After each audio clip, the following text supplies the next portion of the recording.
Alhamdulillah hamdan katsiran tayyiban mubarakan fih kama yuhibbu rabbuna wa yarda. Asyhadu an la ilaha illallah wa la syarika lah wa asyhadu anna Muhammadan abduhu wa rasuluh. Allahumma shalli wa sallim wa barik ala nabiyyina Muhammadin wa ala alihi wa sahbihi ajma'in. Amma ba'd. Jemaah sekalian yang dirahmati Allah Subhanahu wa taala, alhamdulillah malam ini kita bisa melanjutkan kembali baca kitab yakni hadis Riyadhus Shalihin dalam masih dalam bab al-mujahadah. Babul mujahadah. Kita sampai di hadis yang ke-7 dalam bab ini, itu hadis nomor 101 dalam kitab Riyadhus Shalihin.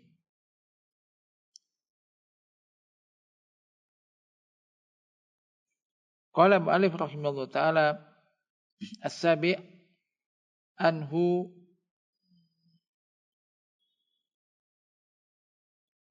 anna Rasulullah sallallahu alaihi wasallam qala hujibatin naru bisyahawat wa hujibatil jannatu bil makarih muttafaqun alaih.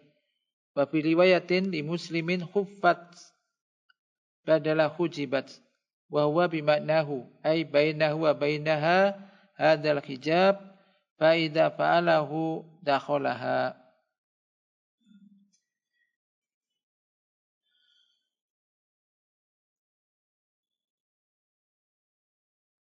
Naam.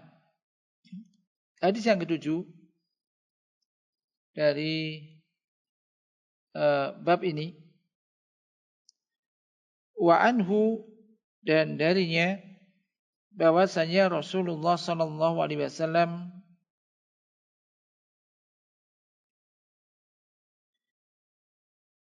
telah bersabda,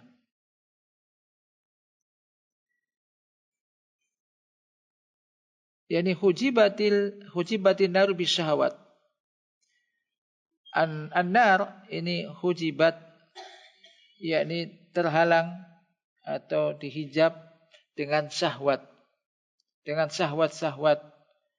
Dan hujibatin nar, hujibatil jannatu, dan surga itu dihalangi dengan bil makarih, dengan hal-hal yang tidak disukai. Muttafaqun alaih. Di dalam riwayat Muslim disebutkan khuffat.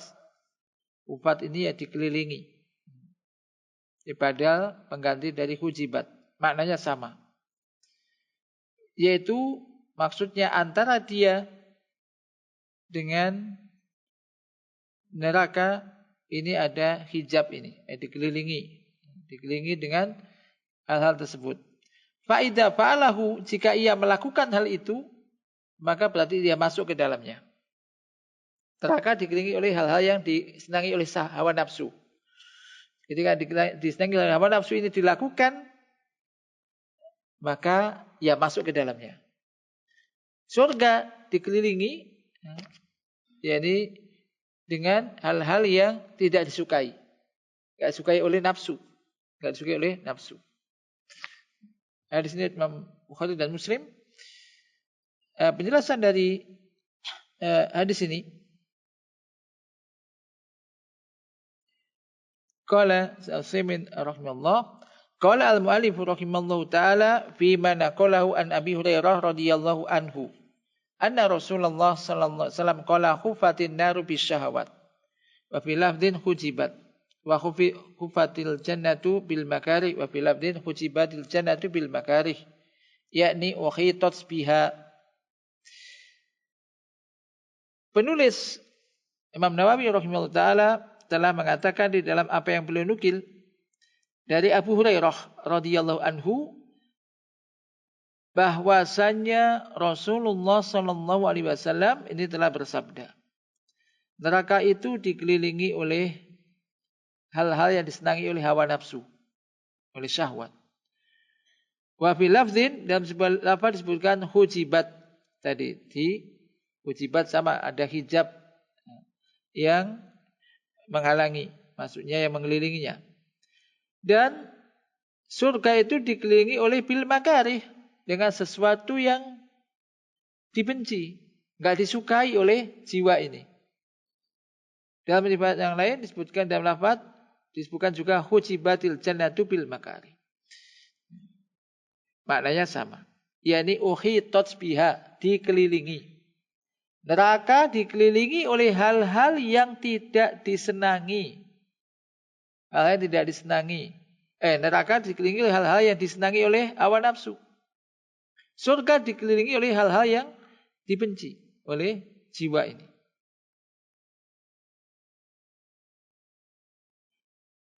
Qala fannaru qad uhitat bisyahawat. Maka neraka ini semuanya telah dikelilingi oleh hal-hal yang disenangi oleh syahwat. Wal jannatu, sementara surga dikelilingi oleh bil makarih, hal-hal yang tidak disukai. Syahwat yaitu ma tamilu ilai nafsu, sesuatu yang disenangi oleh hawa nafsu. Sesuatu yang disenangi oleh hawa nafsu. Min ghairi ta'akkulin wala tabassurin.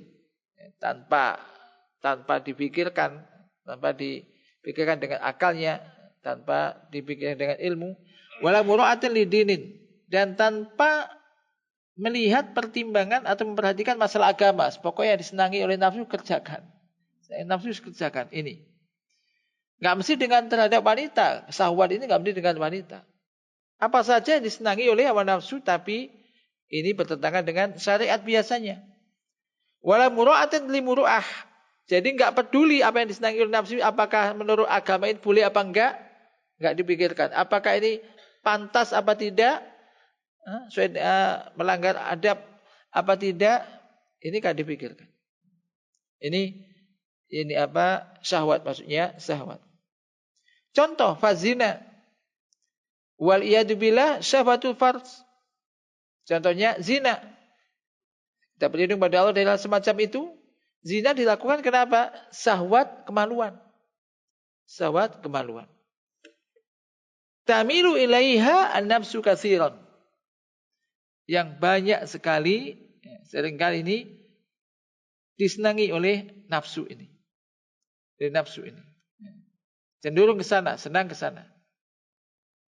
Maka apabila manusia menyingkap tabir ini, hijab ini, fa innahu sayakunu sababan liduhulihi an-nar. Maka ketika itu tersingkap, maksudnya dilanggar, zina contohnya. Ini dilanggar, maka ketika dia melakukan itu, maka ini menjadi sebab ia masuk ke dalam neraka. Ini contohnya. Wa kadzalika surbul khamr. Demikian pula contohnya minum khamr. Minum khamr. Tawahu an-nafsu wa tamilu ilaihi. Ini disenangi oleh hawa nafsu. Dan kecenderungan disenangi oleh hawa nafsu. Oleh karena itu, pembuat syariat ini memberikan hukuman. Hukuman supaya orang jera tidak melakukan, yakni apa? Tidak minum khamr lagi. Apa hukumannya? Dicambuk. Dengan dicambuk. Maka apabila manusia melanggar atau merobek hijab ini, dan dia minum khamr, maka hal itu akan menyebabkan dia, jadi sebab dia untuk masuk ke dalam neraka, wal iyadu billah. Wa kadzalika hubbul mal, perhatikan. Ini yang kadang lebih sensitif ini. Zina jelas, orang zina itu dosa. Minum khamr dosa. Ya, bukan contohnya cinta harta. Ini kadang enggak terasa itu. Maksudnya enggak oleh cintai harta, kan gitu. Cinta harta. Syahwatun minasyahwati nafas. Mencintai harta termasuk salah satu syahwat di antara syahwat-syahwat yang disenangi oleh, yakni apa? Nafsu ini.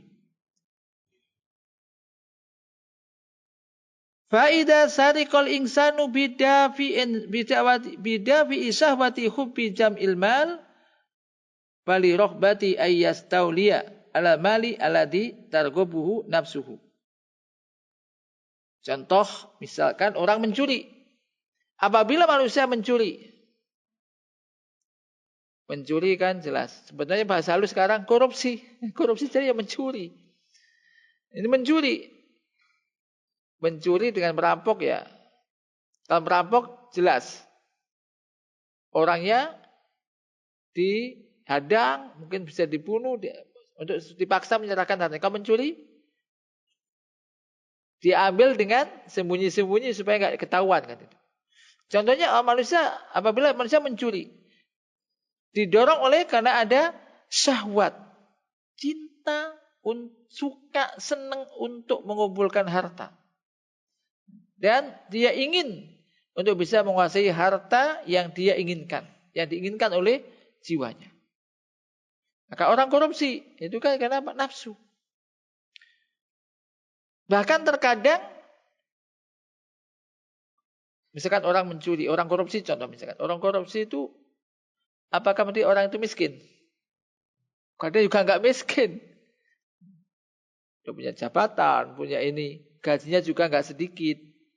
Tapi ketika imannya ini tipis, imannya ini enggak kuat, nafsunya yang besar, maka tadi itu ingin, jiwanya itu ingin, senang dengan itu, tanpa mempertimbangkan ini halal apa haram, oleh agama boleh apa tidak, enggak mempertimbangkan itu.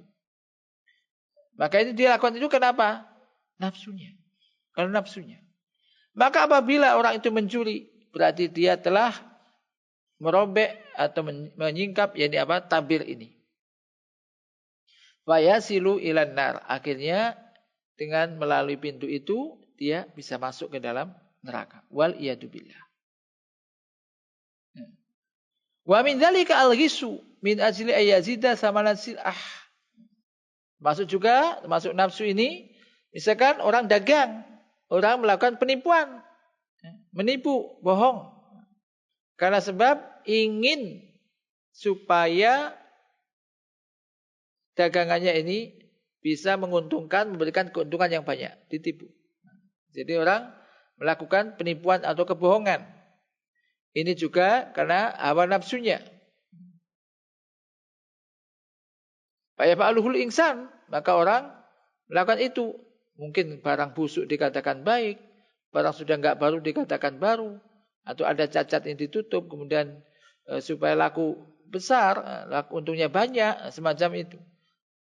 Maka apabila orang itu melakukan hal semacam itu, berarti dia telah menyingkap atau merobek yakni apa? Hijab tersebut yang ada antara ia dan neraka. Sehingga ketika dia sobek, kita singkap, terbuka, maka dia yadkhulun, masuk ke dalam neraka karena itu. Termasuk juga al-istitolatu 'alan nas, yaitu mencemooh orang, mengejek orang, mencari aib orang, wal ulu alaihim, berlaku sombong, angkuh atas mereka, merasa dirinya lebih tinggi, lebih baik. Kullu insanin yuhibbu hadza, setiap orang suka itu. Suka dihormati, suka merasa lebih tinggi dari yang lainnya sehingga memandang orang lain itu lebih rendah. Maka ini sesuatu yang disenangi oleh nafsu. Maka apabila manusia melakukan semacam itu berarti dia telah menyingkap atau merobek tabir tadi yang ada di antara yang menghalangi dia dengan neraka. Ketika itu dibuka, dilakukan, maka akhirnya ia bisa masuk ke dalam neraka, wal iyadu billah.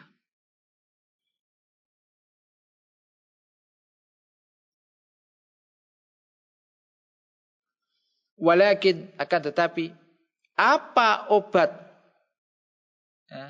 Ma dawa'u hadhihi syahwah allati tamilu ilai nafsu al-amaratu bisu. Apa obatnya? Ini penyakit nih. Obatnya apa? Apa obat dari nafsu atau syahwat ini? Syahwat yang diingini oleh nafsu, yaitu jiwa ini. Yaitu an-nafsu al-amaratu bisu. Karena nafsu ini kan ada nafsu, jiwa itu ada 3. Yang ini an-nafsu al-ammarah bisu, nafsu yang cenderung mengajak kepada kejelekan. Ini hawa nafsu. Ada lagi di Quran sebutkan apa? An-nafsul lawwamah. Wa nafsul lawwamah. Nafsul lawwamah itu nafsu yang lawamah, yaitu suka mencela dirinya. Kenapa sih aku tadi kok sholat telat? Kenapa aku tadi ngomong begini? Kenapa begini? Bukan begini. Ini kepada dirinya. Ini baik apa jelek? Loh, baik apa jelek? Sampai misalkan sholat telat. Misal, kenapa sih aku tadi kok telat? Oh main HP, oh nggak segera, oh ngobrol gini, oh masih ini. Misalkan, nggak, aku besok nggak akan ulangi lagi. Misalkan, kenapa kamu? Nah ini diantara makna lawamah. Ini kalau yang semacam ini ya bagus, mencela dirinya sendiri. Berarti dia sadar. Ada yang nafsul ya iya Tuhan, nafsul mutmainnah, nafsu yang jiwa yang tenang. Ya ini la amaratun bisu. Solusinya apa? Qala saya dawauha ma ba'daha. Obatnya adalah yaitu apa yang disebutkan setelahnya. Qala wa khuffatil jannatu bil makari. Dan surga itu dikelilingi oleh hal-hal yang enggak disenangi oleh jiwa, oleh nafsu ini. Nafsu yang amaratun bisu tadi. Ini. Au hujibat bil makarih, atau dihijab, ditutup dengan hal-hal yang tidak disenangi. Ininya indah, tapi penutupnya ini kelihatan enggak enak, enggak mengenakan. Enggak menjadikan orang nyaman. Enggak suka gitu loh. Ini. Tapi dalamnya ini sebenarnya surga. Sebagaimana tadi, ini neraka nih. Tapi pengelilingnya ini ada hal-hal yang dicenderungi oleh jiwa, oleh nafsu. Enak ini. Begitu dilakukan, masuk neraka. Padahal tidak ada kenikmatan kalau ujungnya itu adalah azab, siksa. Ingat. Dan antara ulama mengatakan tidak ada suatu kenikmatan kalau ujungnya adalah, endingnya adalah, akhirnya adalah siksa, azab. Tidak ada. Apalagi neraka. Maka akan disebutkan. Bukan juga dalam hadis itu. Orang itu ketika hidupnya senang tok. Mulai lahir mungkin sampai mati itu senang tok. Kaya, senang penuh. Beriman dengan harta. Tapi nggak ada keimanan. Dia min ahli nar. Begitu mati kemudian dimasukkan ke neraka. Sebentar kemudian dikeluarkan, ditanya oleh Allah, kamu pernah merasakan nikmat enggak? La ay Rabbi. Enggak pernah wahai Rabbku. Padahal selama hidupnya enak dong hidupnya. Sayang dahsyatnya neraka. Baru sebentar, bagaimana kau kekal di neraka? Bagaimana kau selama-lamanya di situ? Maka ini. Kalau orang mengingat mengenai hal semacam ini, maka ini membantu tadi. Membantu untuk bisa enggak menuruti nafsu. Maka dilihat ujungnya apa. Maksudnya ini apa, mengantarkan dalam neraka, nanti enggak usah. Maka ini obatnya adalah setelahnya wa hufatil jannatu bil makarih, yakni ukhitat bima takrahun anab nufus, yaitu surga itu dikelilingi dengan hal-hal yang tidak disenangi oleh jiwa,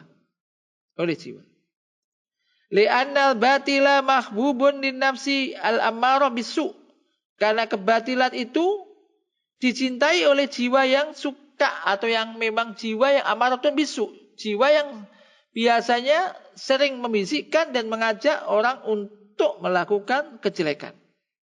Wal haqqu makruhun laha, dan al-haq, kebenaran ini tidak disukai oleh nafsu ini. Ya, ini banyak contohnya, sederhana kan, banyak. Tidur dengan sholat ke masjid berjalan lebih enak, tidur secara nafsu. Subuh itu enak nih, wong tidur kok kantuk-kantuk kok adzan ya digugah gitu ada gitu. Ya ntar lagi. Subuhnya udah selesai sampai matahari baru bangun. Nafsu. Jujur, ini kan ya kadang mendingan buang-buang sedikit lah, enggak apa-apa lah, nafsunya kan. Mending dapat uang banyak buat ini. Nafsu. Ini.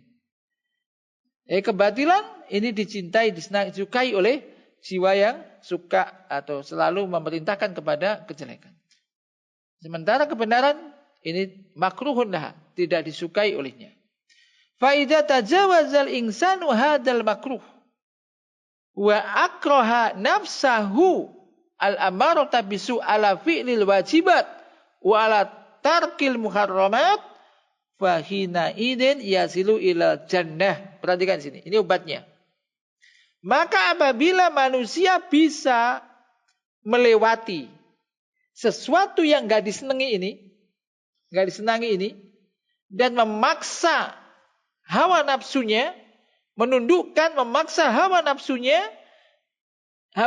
yang cenderung mengajak kepada kejelekan itu, dipaksa untuk melakukan yang diwajibkan, yang wajib-wajib, dan untuk meninggalkan yang haram, yang diharamkan.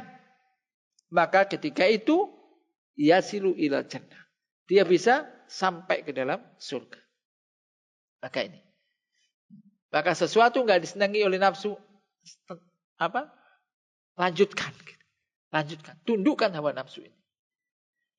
Karena orang itu tidak melakukan yang diperintahkan, tidak melakukan yang wajib, melanggar yang diharamkan. Melakukan yang diharamkan itu tidak mesti orang itu karena nggak tahu. Kadang-kadang orang itu tahu. Kenapa? Hawa nafsu. Nggak bisa menundukkan hawa nafsunya. Orang misalkan sudah punya istri, ngelirik orang orang lain misalkan, atau tentang wanita, tentang korupsi, tentang menipu. Apa nggak tahu kalau korupsi itu dosa? Orang-orang korupsi tahulah. Kemungkinan tahulah, kemungkinan besar kan nafsunya.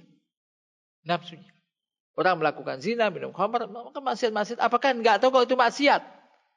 Jiwanya mungkin dia akan mengatakan mencuri. Apa nggak tahu kalau itu dosa? Tahu. Kemungkinan besar mungkin tahu, tapi nafsunya. Maka dipaksa nafsu itu untuk bisa melakukan kewajiban-kewajibannya, kemudian meninggalkan hal-hal yang diharamkan. Ya contohnya jelas sholat 5 waktu. Apakah orang nggak tahu kalau sholat 5 waktu itu wajib? Kadang orang rumahnya dekat masjid, dengar adzan. Tapi kadang juga nggak peduli. Apa nggak tahu kalau itu wajib? Tahu nafsunya. Kita tundukkan, dipaksa untuk melakukan hal yang nggak disukai oleh nafsu ini, dipaksa untuk untuk apa? Untuk melakukan kewajiban dan meninggalkan yang diharamkan.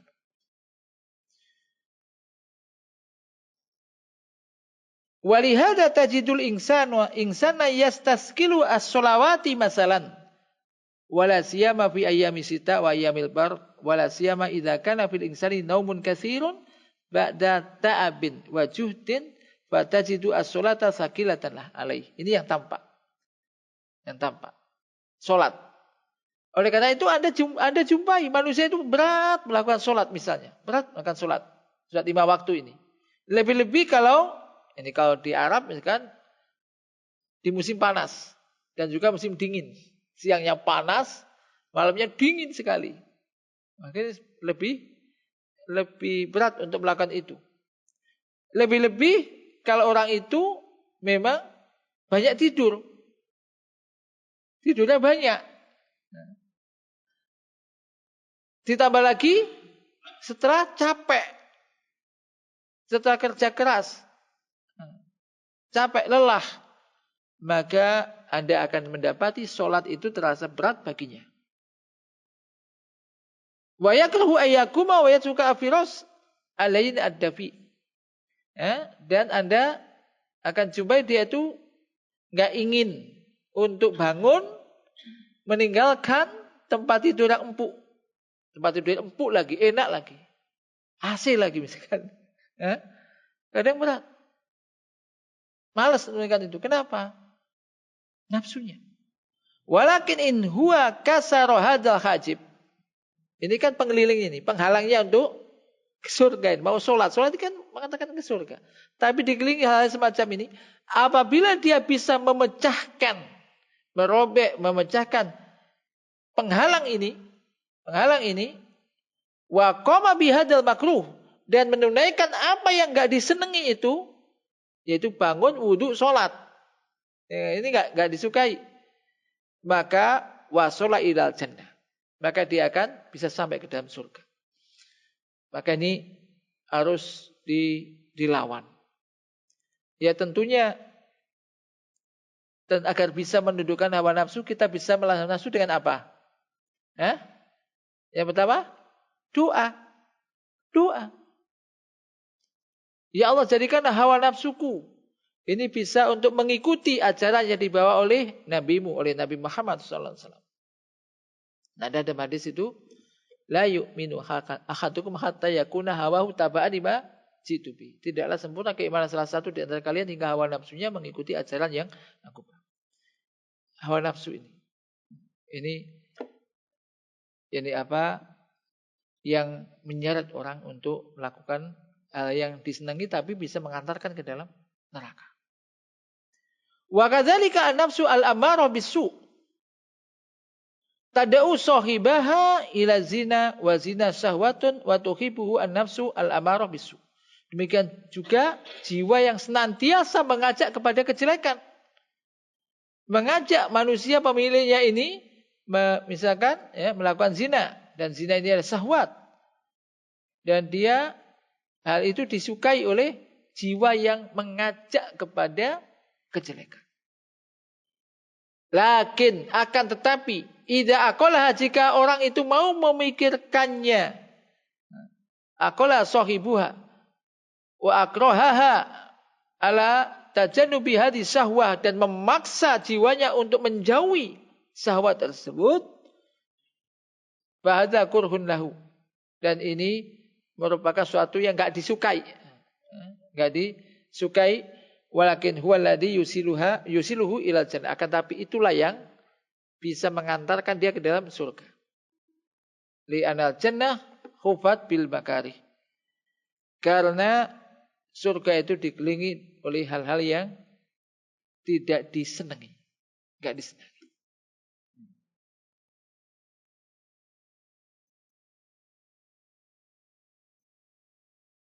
Wa kadzalika, demikian juga al-jihad fisabilillah. Jihad fisabilillah ini enggak disukai oleh jiwa. Qala ta'ala kutiba alaikumul qitalu wa huwa kurhul lakum wa asa an takrahu syai'an wa huwa khairul lakum wa asa an tuhibbu syai'an wa huwa syarrul lakum wallahu ya'lamu wa antum la ta'lamun. Telah ditetapkan atas kalian, diwajibkan atas kalian untuk qital, perang. Sementara perang itu adalah kurhul lakum, enggak kalian sukai. Dan bisa jadi apapun sesuatu yang bisa jadi engkau tidak menyukai sesuatu, padahal sesuatu yang tidak engkau sukai itu khairul lakum. Apa? Lebih baik bagi kalian. Dan bisa jadi engkau mencintai sesuatu, sementara sesuatu yang engkau cintai itu adalah syarrul lakum, jelek bagi kalian. Wallahu ya'lamu wa antum la ta'lamun. Dan Allah itu mengetahui sementara kalian tidak mengetahui. Dan ini umum. Karena kita enggak menyukai sesuatu, bisa jadi itu ternyata yang lebih baik. Oh, ternyata efeknya justru baik. Sesuatu bisa jadi Anda menyukai sesuatu, ternyata itu tidak baik akhirnya. Semacam itu. Dan hal ini apa? Kadang kita ketahui setelah, kayak kemarin kisahnya misalnya. Sesuatu enggak begitu kita alami, enggak suka kita. Ternyata akhirnya justru itu yang baik. Begitu. Akhirnya justru itu yang baik. Ini dalam kehidupan kita sering. Maka ini dipikir dulu. Ketika kita menghadapi sesuatu kok senang, sangat kepingin. Dipikir dulu. Ini boleh apa enggak? Oleh syariat nih. Kalau enggak boleh, udah paksa jiwa untuk menjauhi hal itu. Gitu. Kalau ini perintah ini. Tapi kok berat sekali. Paksa untuk melakukan hal itu. Ini. Jadi makruhun li nafsi fa idza kasau insanu hadzal hijab, perang ini tidak disukai oleh jiwa apabila manusia bisa menganjurkan hijab tersebut, penghalang tersebut, maka hal itu akan menjadi sebab masuknya ke dalam surga. Perhatikan ini apa?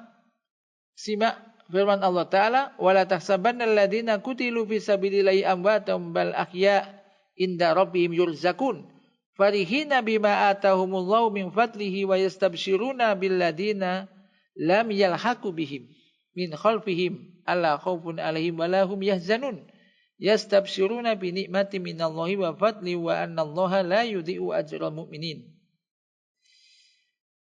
Dan janganlah engkau sekali-kali mengira orang-orang yang terbunuh di dalam sabilillah, yaitu yang mati dalam peperangan ini, ya, jangan engkau mengira orang terbunuh di dalam fisabilillah itu mati.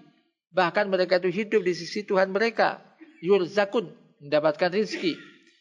Mereka bergembira dengan apa yang telah diberikan oleh Allah kepada mereka dari karunia-Nya, dan mereka bergembira dengan orang-orang yang lam yalhaqu bihim min khalfihim, yang ya belum menyusul mereka dari orang-orang setelah mereka. Alla khaufun 'alaihim, janganlah kamu takut. Itu alla khaufun 'alaihim, tidak ada rasa takut bagi mereka, walahum yahzanun, tidak pula mereka bersedih hati. Yastabsyiruna, mereka bergembira bi nikmatin minallah, dengan kenikmatan dari Allah dan karunia, dan bahwasanya Allah itu tidak menyia-nyiakan pahala orang-orang yang beriman. Maka apabila manusia bisa mengalahkan, menghancurkan hijab tersebut, hal yang tidak disukai tersebut, wasula ilal jannah, ia akan sampai ke dalam surga. Demikian juga amar ma'ruf nahi mungkar. Ini sangat berat bagi jiwa ini. Berat untuk dia lakukan. Setiap manusia ini yatahawanu fihi, maksudnya kurang memperhatikan masalah itu. Yakrahu, dan tidak menyukainya. Yaqulu ma alayya binnas, ibu nafsi ma'ahum. Jadi ma alayya binnas maksudnya, apa kewajibanku terhadap manusia? Ngapain aku melelah-lelahkan diriku bersama mereka? Atau wa ud'ibhum ma'i, atau mengikuti mereka bersamaku. Akan tetapi apabila dia lawan ini, yaitu dia tetap melakukan amar ma'ruf nahi mungkar, melakukan memerintahkan yang baik, mencegah yang mungkar, maka ini menjadi sebab masuk ke dalam surga. Demikian seterusnya. Setiap hal, perkara-perkara yang diperintahkan oleh Allah Ta'ala ini enggak disukai oleh nafsu. Akan tetapi paksa dirimu, akrih nafsaka, paksa dirimu untuk alaiha, untuk melakukan hal itu, hatta tadkhulal jannah. Contohnya lagi, ini kalau bagi para wanita, kan ada hadis wanita itu, kalau wanita itu yang banyak menyebabkan wanita masuk neraka itu apa? Yaitu apa? Karena yakfurna asir, kufur kepada suami. Dan banyak kalau pas ummahat, para wanita ini katanya, di satu sisi hadis yang lain, barang siapa yang bertakwa kepada Allah, sholat 5 waktu, puasa Ramadan, taat suami, menjaga kemaluannya, silahkan masuk surga dari pintu mana. Kan gampang itu. Tapi ternyata enggak semudah itu, karena hadisnya ini. Wanita siapa saja yang sholat 5 waktu, puasa Ramadan, taat suaminya, menjaga kemaluannya, tidak berzina, maka akan dikatakan kepadanya, silakan kamu masuk dalam surga dari pintu mana yang kamu suka. Enak amat. Gampang kan? Tapi di sisi lain, banyak Nabi melihat penghuni neraka itu wanita. Sebabnya itu bukan karena enggak sholat, tapi apa? Yakfurnal ashir, kufur kepada suaminya. Enggak terima kasih. Enggak bisa terima kasih kepada suami. Ini berat. Apalagi kalau seorang istri mungkin sudah, apalagi yang juga merasa gak butuh, punya penghasilan sendiri, itu tambah. Walaupun demikian tetap kewajiban untuk taat suami. Lihat dari sini. Ini, yakfurna ashir. Maka kalau ingat ini, ingat, dikelilingi oleh nafsu. Katanya mereka, gimana berat? Susah enggak mentaat suami? Susah Ustaz, berat. Jarang orang mengatakan mudah. Kalau mudah kan bertentangan dengan hadis ini. Surga itu dikelilingi oleh hal yang tidak disenangi. Maka taat pada suami ini berat. Ada saja sebab nafsu ini sehingga masa sepele aja langsung naik. Istri itu. Ini maka ini. Tapi sama naik bagi suami ya sabar. Sama pakai dalil gini terus. Ini dalil aku hafal wes ngono. Mana tata gitu. Dalil kok dalil hafal ya, nglakoni berat ini. Ya memang hadisnya ini. Ya bagi suami ya harus sabar. Wanita itu diciptakan dari tulang sulbi yang bengkok. Kalau kalau kamu luruskan dengan paksa, patah, cerai. Tapi kalau biarkan tetap bengkok pelan-pelan. Yes, kamu nikmati istrimu dengan kondisi yang bengkok itu, gitu maksudnya. Sebab kalau kamu mencari di sini luruskan gak kena plek, kewencelang ini patah, cari mana lah. Dapat gitu lagi. Oh, memang begitu, wanita semuanya begitu. Jadi itu harus mohon kamu mau pelihara yang satu itu pelan-pelan. Jadi ini dikelilingi hal yang gak disukai. Nah, bagi para wanita perhatikan ini. Paksa jiwa untuk bisa usaha untuk mendudukan. Kenapa? Surga. Ini surga. Memang berat. Maka kadang kita katakan, berapa sih lama hidup di dunia sih?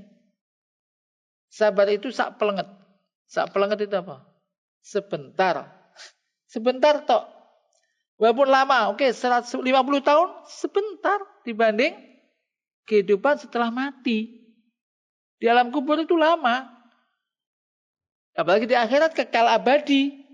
Gitu loh. Kalau hanya menuruti ego, nafsu, kadang ada langsung minta cerai, kadang yang minta ini. Jangan.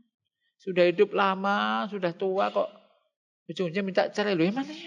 Gara-gara si anunya anu lagi misalkan. Atau apa misalkan. Sabar aja. Sebentar ini yang penting masuk surga. Gitu. Tapi tanggungannya dia lah kalau seandainya dia aneh-aneh. Dosanya. Tapi kalau enggak, apalagi enggak gitu. Tapi intinya ini, surga dikelilingi oleh hal-hal yang enggak disukai. Neraka dikelilingi oleh hal-hal yang disenangi oleh nafsu. Wasinabul makaramat makruhun ila nufus. Menjauhi hal-hal yang diharamkan. Menjauhi hal-hal yang diharamkan ini enggak disukai oleh jiwa. Dan berat dirasa dia. La siyama ma'akwatid da'i. Lebih-lebih dibarengi dengan ada pemicu yang kuat untuk melakukan itu. Namun faida akhrota nafsaka ala tarki hadil muharamat, apabila kamu paksa jiwamu untuk meninggalkan hal-hal yang diharamkan ini, fahada min asbabi dukhulil jannah, maka ini termasuk sebab masuk ke dalam surga.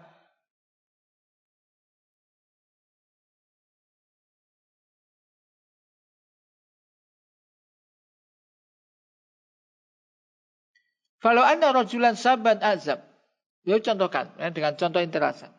Seandainya ada seorang lelaki masih muda, bujangan, di negara kufur yang bebas, nggak ada larangan ini dan itu. Di situ manusia bisa melakukan apa saja yang dia inginkan. Di hadapannya ada wanita-wanita yang sangat cantik, ya, gadis-gadis yang masih muda, cantik. Wa wasabun azab. Sementara dia dalam kondisi yang bujangan. Maka tidak diragukan lagi di situ dia sangat berat menghadapi sesuatu yang berat untuk meninggalkan zina. Karena sebabnya gampang, sebabnya mudah, banyak penyebabnya. Akan tetapi apabila dia paksa dirinya untuk tidak melakukan itu, untuk meninggalkan itu, maka ini menjadi sebab masuknya dia ke dalam surga.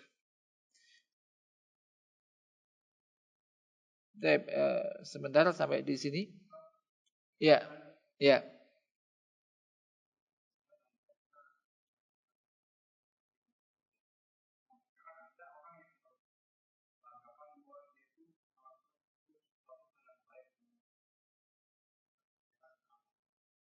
Oke.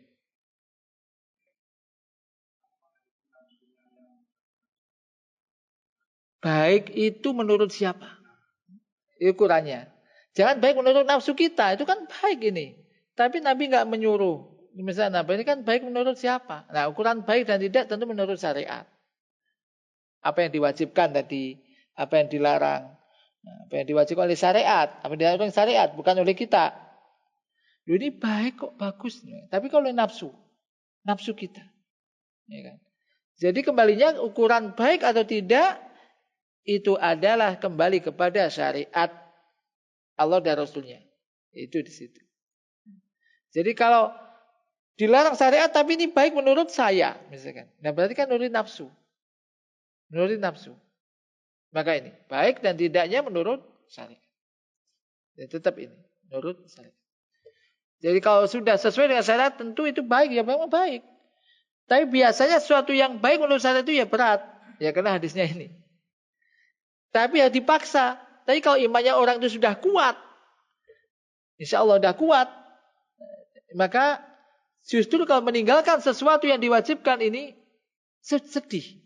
Contoh sholat. Anda kalau sudah biasa melakukan sholat jamaah, waktu sholat Anda belum sholat, sedih kita. Mau kemana-mana, aduh kemana sih masjid, di mana masjid, mencari safar masjid. Oh begitu dapat masjid, seneng kayak apa, bersyukur. Karena jiwa ini sudah terbiasa begitu. Maka menundukkan hawa nafsu untuk sesuatu yang diperintahkan ini diupayakan. Bisa, insya Allah bisa. Dengan pertolongan Allah Subhanahu wa ta'ala. Ini masih banyak keterangannya. Tentunya insya Allah kita lanjutkan pada pertemuan yang berikutnya insya Allah. Mudah-mudahan ini bisa memotivasi saya dan kita semuanya untuk bisa menundukkan yakni hawa nafsu kita. Dan ketika sesuatu itu berat tapi itu memang baik dan diperintahkan, maka paksa diri kita untuk bisa melakukan. Suatu indah, enak, gampang dilakukan, gampang diucapkan, tapi kalau itu dilarang, maka paksa kita untuk meninggalkan hal itu. Naktafi bihada, Allahumma anfa'na bima 'allamtana wa 'allimna ma yanfa'una wa zidna ilma. Subhanakallahumma wa bihamdika asyhadu an la ilaha illa anta astaghfiruka wa atubu ilaik. Assalamualaikum warahmatullahi wabarakatuh.